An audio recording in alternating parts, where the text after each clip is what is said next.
Gents, दादी माँ की कहानियाँ।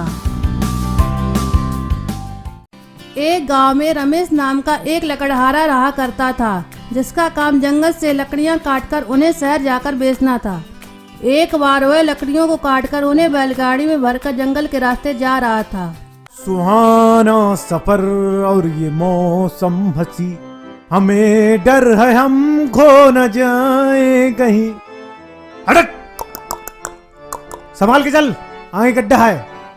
अचानक से उसकी बैलगाड़ी का पहिया किसी गड्ढे में अटक गया। अरे ये गाड़ी आगे क्यों नहीं बढ़ रही? रमेश ने नीचे उतरकर देखा। ए तेरी, ये साला गाड़ी तो गड्ढे में अटक गई। फिर रमेश गड्ढे से पहिया निकालने का प्रयत्न करने लगा। ये पहिया है कि निकलने का नाम ही नहीं ले रहा है। रमेश ने बहुत देर तक प्रयत्न किया, लेकिन गड्ढे में से पहिया निकालने में असमर्थ रहा। यहाँ आसपास मुझे कोई दिख भी तो नहीं रहा जिसकी मदद से मैं इस पहिए को बाहर निकाल सकूं। तब वहाँ से एक आदमी गुजर रहा था। रमेश ने उसे अपने पास बुलाया। अरे सुनिए भाई साहब, मेरी गाड़ी का पहिया इस गड्ढे में अटक गया है, क्या आप इसे निकालने में मेरी मदद कर सकते हैं? अरे मियाँ, मेरा तो काम ही है लोगों की मदद करना चूना लगा के, लेकिन तुम्हारी मदद करने में मेरा क्या फायदा चूना लगा के? फायदा मतलब? मेरा मतलब है मियाँ, कहाँ जाओगे इतनी धूप में चूना लगा के? ये लकड़ियाँ तो तुम्हें बेचनी है, मुझे को बेच दो चूना लगा के। मुझे इन लकड़ियों को बेचना तो वही, फिर मैं चाहे इन्हें शहर ले जाकर बेचूं या मैं इन्हें यहीं बेच दूं। ऐसा करता हूँ, मैं इन्हें यहीं बेच देता हूँ, फिर चाहे मुझे 2-4 पैसे कम ही क्यों न मिल जाएं। कम से कम मुझे शहर जाने की मेहनत तो नहीं करनी पड़ेगी। ठीक है, मैं आपको ये लकड़ियाँ बेच दूंगा। लेकिन आप इसे कितने पैसों में खरीदेंगे? पैसे नहीं मियाँ, रुपए दूंगा, वो भी पूरे 50 चूना लगा के। अरे वाह, 50 रुपए, ये तो लकड़ियों के अच्छे दाम बता रहा है। चलो मैं इसे ही लकड़ियों की गाड़ी बेच देता हूँ। ठीक है, मैं आपको ये गाड़ी बेच दूंगा, पर पहले आप इस गाड़ी को निकालने में मेरी मदद तो कीजिए। अरे मियाँ, बचपन से लेके 55 के हो गए, लेकिन आज तक इस गड्ढे में जो भी गाड़ी फंसी, समझो उस पे हमारे हाथ की मोहर लग गई चूना लगा के। फिर रमेश ने उस आदमी की मदद से बैलगाड़ी बाहर निकाली और उस आदमी के साथ वह घर पर चला गया। वहाँ पर उसने सारी लकड़ियाँ उतार दी। उस आदमी ने रमेश को 50 रुपए दिए। रमेश फिर गाड़ी में बैठा। वह घर जा ही रहा था कि अचानक उस आदमी ने कहा, अरे रुको मियाँ, तुम तो मुझे ही चूना लगा रही हो कि मेरी बैलगाड़ी लेके कहाँ जा रही हो चूना लगा के? मेरी बैलगाड़ी मतलब? अरे भाई साहब, ये आपकी नहीं मेरी बैलगाड़ी है। लगता है मियाँ तुमने मेरी बातों को गौर से नहीं सुना। मैंने तुम्हें पूरी गाड़ी के दाम बताए थे, ना कि उसमें बड़ी लकड़ियों के चूना लगा के। लेकिन भाई साहब, मैं आपको अपनी गाड़ी क्यों बेचूंगा, वो भी इतने कम पैसों में? वो मैं कुछ नहीं जानता मियाँ, तुमने मुझसे वादा किया था, तुम्हें तो अपनी बैलगाड़ी मुझे देनी पड़ेगी चूना लगा के। इस प्रकार बहुत देर तक विवाद चलता रहा। गांव के बहुत से लोग वहां पर इकट्ठे हो गए। आखिर में बेचारे रमेश को ना चाहते हुए भी अपनी बैलगाड़ी उस आदमी को देनी पड़ी। वह जब शाम को घर आया तो उसकी पत्नी ने उससे पूछा, क्या हुआ जी, आपकी बैलगाड़ी कहाँ गई? फिर रमेश ने अपनी पत्नी को सारी बात बताई। हाय दैया, कितना बेईमान आदमी था वो। हे भगवान, मैं तो कहती हूँ उसके कीड़े पड़े कीड़े। बेचारा रमेश शांति से बैठा सबकी बातें सुन ही रहा था कि उसके पुत्र राघव ने कहा, पिताजी, मेरे पास एक तरकीब है जिससे हमें हमारी बैलगाड़ी फिर से वापस मिल सकती है। तुम्हारे पास क्या तरकीब है, बताओ मुझे। तब राघव ने अपने पिता को सारी योजना बताई। योजना के अनुसार अगले दिन राघव अपने पड़ोसी की बैलगाड़ी उधार मांगकर जंगल से लकड़ियों को काटकर बैलगाड़ी उसी रास्ते पर खड़ी कर देता है। वह आदमी फिर से आया और उसने राघव से कहा, क्या मियाँ, तुम ये अपनी लकड़ी की गाड़ी बेचोगे चूना लगा के? हाँ जी, क्यों नहीं, अवश्य बेचेंगे। हाँ तो मियाँ बताओ, तुम इसे कितने पैसों में बेचोगे चूना लगा के? बस एक मुट्ठी धन। बस एक मुट्ठी धन? क्या बात है मियाँ, लगता है लकड़ियाँ बाजार में लुट रखी हैं चूना लगा के। नहीं, लकड़ियाँ बाजार में लुट नहीं रखी हैं, लेकिन मुझे केवल एक मुट्ठी धन की ही आवश्यकता है। ये तो मेरे साथ अच्छा पागल फंस गया मियाँ, बस एक मुट्ठी धन में ही मान जा रही है चूना लगा के। ठीक है मियाँ, मैं तुम्हें एक मुट्ठी धन दे दूंगा चूना लगा के।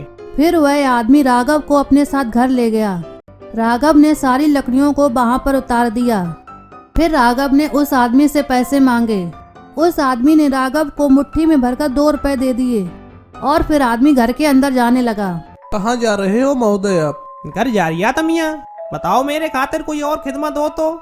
अभी आपने मेरा पूरा धन कहाँ दिया है? मतलब मियाँ, तुमसे तो मेरी एक मुट्ठी धन की बात हुई थी, वो तो मैंने तुम्हें दे दिया चूना लगा के। अब और कोई खिदमत हो मियाँ तो बताओ। अभी तो आपने केवल धन दिया है, अपनी मुट्ठी कहाँ दी है? क्या मियाँ पगला गई है का चूना लगा के? इसमें पागल होने वाली बात ही नहीं है। आपने तो मुझे एक मुट्ठी धन देने का वादा किया था, वो तो आपको देना ही पड़ेगा। हाँ तो तुम क्या चाहते हो मियाँ? मैं क्या अपना हाथ काट कर तुम्हें दे दूं चूना लगा के? वो तो आपको देना ही पड़ेगा। कुछ ही देर में वहाँ पर बहुत सारी भीड़ इकट्ठी हो गई और फिर ये निर्णय किया गया कि वे राजा के पास जाएंगे। वहाँ से वे राजा के पास गए और उन्होंने राजा को सारी बात बताई। फिर राजा राघव से बोला, ये तुम कैसी बात कर रहे हो? तुमने एक मुट्ठी धन की बात की थी, इसका मतलब ये थोड़े है कि वो तुम्हें अपना हाथ काट कर दे दे। नहीं महाराज, इनके लिए इसका मतलब यही है। मतलब? महाराज मैं आपको सब बताता हूँ। कल जब मेरे पिताजी बैलगाड़ी में लकड़ियों को भरकर ले जा रहे थे तो रास्ते में इन्होंने उनसे लकड़ियों की गाड़ी का सौदा किया और बाद में केवल 50 रुपए में ही लकड़ियों के साथ साथ पूरी गाड़ी रख ली, जबकि बात केवल गाड़ी में रखी लकड़ियों की हुई थी। जब महाराज उसमें कुछ गलत नहीं है तो मेरी इस बात में क्या गलत है? तब राजा को पूरी बात समझ में आई और उसने आदेश दिया, तुमने लकड़ियों का सौदा किया और उस बेचारे गरीब आदमी की पूरी गाड़ी ही रख ली, और जब अब तुम फंसे हो तो मेरे पास आ गए। इस लड़के की बैलगाड़ी से वापस दिलवा दी जाए और इस आदमी से 1000 सोने की मुद्राएं दंड स्वरूप दी जाए, ये मेरा हुक्म है।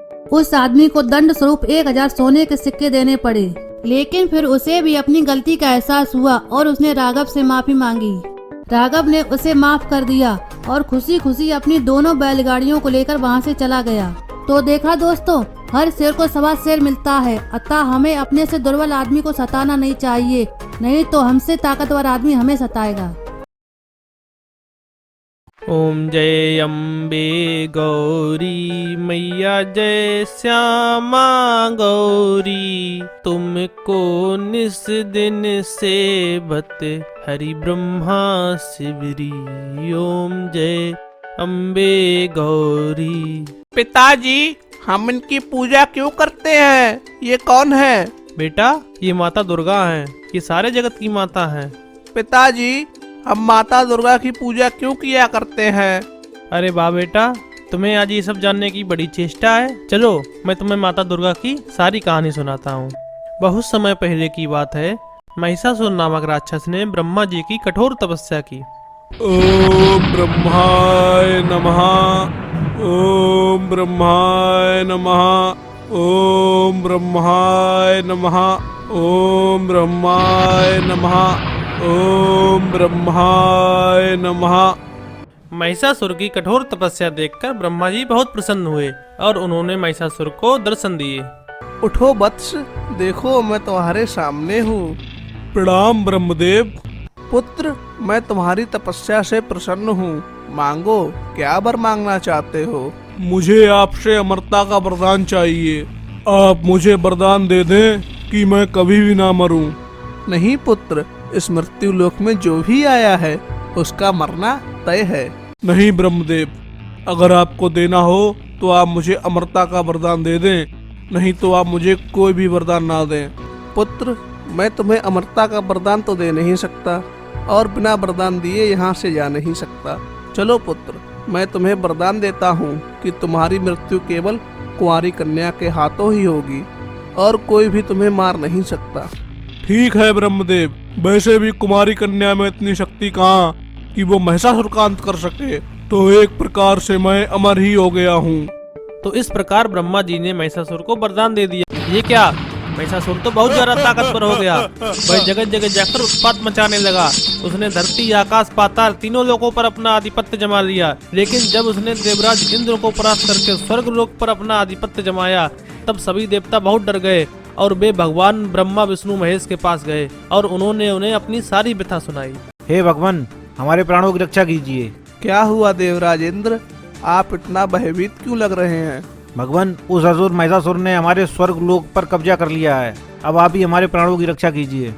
अब आपकी समस्या का केवल एक ही समाधान है। हम सभी को अपनी शक्तियां मिलाकर एक ऐसी कन्या को अवतरित करना होगा जो सभी शक्तियों से सुसज्जित हो। इसके बाद सभी देवी देवताओं ने मिलकर एक दिव्य कन्या को अवतरित किया। सभी देवी देवताओं ने उस कन्या को अपनी अपनी शक्तियां दी।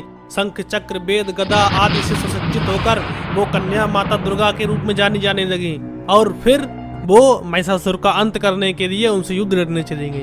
अरे कायर, बाहर निकल, देख तेरी मृत्यु तेरे सामने खड़ी है। कौन है? किसने महिषासुर को युद्ध के लिए ललकारा है? मूर्ख महिषासुर माता दुर्गा को देखते ही जोर जोर से हंसने लगा। अरे कन्या, तूने मुझे युद्ध के लिए पुकारा है। हाँ हाँ, मैंने ही तुझे युद्ध के लिए पुकारा है। अरे कन्या, जा जा, तुझसे युद्ध करने में तो मुझे ही शर्म आएगी। तुझे शर्म आएगी या तुझे भय है कि कहीं तेरी मृत्यु मेरे हाथों ना हो जाए? कन्या, तुझे अपने ऊपर इतना विश्वास है कि तुम मुझसे युद्ध जीत जाएगी? हाँ हाँ, तेरी मृत्यु मेरे ही हाथों होनी तय है। अब कन्या, जब तुझे अपने जीवन से प्यार ही नहीं है तो उसमें मैं क्या कर सकता हूँ? फिर वे दोनों आपस में युद्ध करने लगे।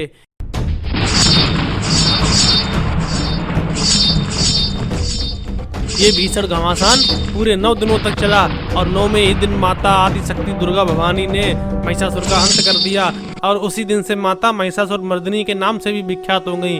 बोलो महिषासुर मर्दिनी माता की जय। अरे वाह पिताजी, इसका मतलब तो ये है कि ये बहुत ही अधिक शक्तिशाली है। हाँ पुत्र, वो बहुत शक्तिशाली हैं और अपने भक्तों के लिए बहुत दयालु भी हैं। इसीलिए तो हम माता जगत जननी दुर्गा माता की पूजा करते हैं। अगर आपको ये वीडियो अच्छा लगा हो तो चैनल को सब्सक्राइब करें, वीडियो को लाइक करें, शेयर करें, कमेंट करें और घंटे का बटन जरूर दबाएं, जिससे कि हमारे आने वाले वीडियो का नोटिफिकेशन आपको जल्द से जल्द मिल जाए।